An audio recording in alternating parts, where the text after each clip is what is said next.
જિંદગીની અમૂલ્ય મિલકત માણસ ત્યારે જ ગુમાવી દે છે જ્યારે તેઓ અસત્યની સાથે સમાધાન કરી લે છે. ખુમારી એટલી અકબંધ હોવી જોઈએ કે આંખના આંસુ પણ ખભો જોઈને ટપકવા જોઈએ. કોઈનું ચૂપ રહેવું એ ઘણું બધું કહી જાય છે. એ કાનથી નહીં પણ દિલથી સાંભળવું પડે છે.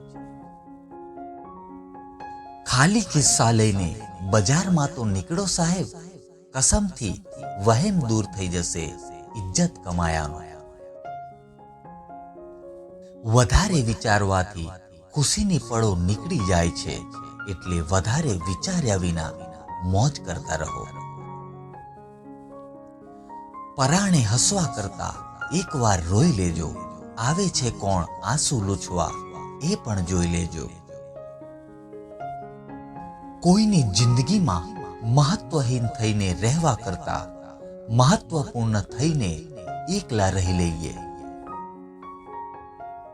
જેમની લાઈફમાં આપણા જેવા હજાર હોય એની લાઈફથી 100 કદમ દૂર રહેવું જ સારું. એ વ્યક્તિ માટે જીત હંમેશા સંભવ છે જે હાર માનવાનો ઇનકાર કરે છે. હકીકત જ શોધવી પડે છે સાહેબ, બાકી અફવાઓ તો ઘર સુધી પહોંચી જ જાય છે.